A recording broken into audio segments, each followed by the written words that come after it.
last half of the season. But what your goals in the beginning of the season were. Tell us a little bit about the events that transpired after that, some of your big accomplishments, as well as some of the times that you wish you could reverse time a little bit and change. Yeah, for sure. Well, starting off, the main goal was to get back into the pursuit. You know, I did the Olympics last year, 2008, and got 7th, and I wasn't so excited about that.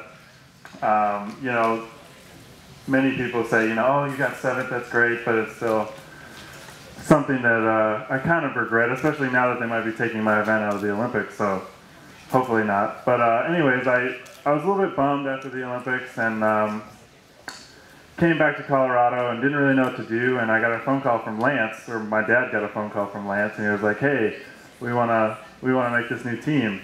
And and then he invited me to a training camp up in Aspen with him, just me and him, and I hadn't ridden my bike in about 2 weeks. And I was like, yeah, I mean, what are you gonna say, like, no? Lance, no.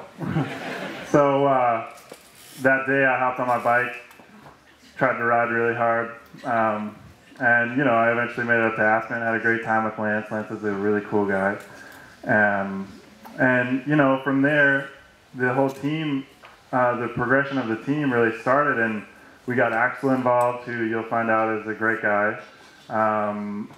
And you know, everything sort of dominoed from there with the team, and I got back into the pursuit, and I went to the Worlds in March, and I won the Worlds with a really fast time. So, you know, I really wasn't expecting you know, the amount of success that I've had this year, and I really thought I would go over to Europe, and you know, it's my first year in the under 23, and I really didn't know what to expect, and so I thought I'd go over to Europe and I'd just get my butt handed to me. And you know, the first race I did over there, I got top 10 overall in this pretty hard under 25 race in France or somewhere, I don't know.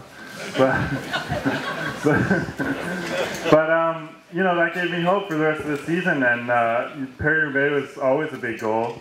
I mean, it's by far the coolest race, I think, in my mind, on the calendar. You know, you get more excitement from watching that one day of racing than, you know, maybe a couple days of the tour in succession, especially when they, you know, I don't want to say that this year's tour was a little bit boring, but it was a little bit boring. So, you know, at Paris-Roubaix, everybody's crashing and bumping over things, and everything's happening. So that's why I like Paris-Roubaix, and that was a big goal. I want to make that exciting. I'm an entertainer. I want to make you guys, you know, feel excited. So, you know, that was good.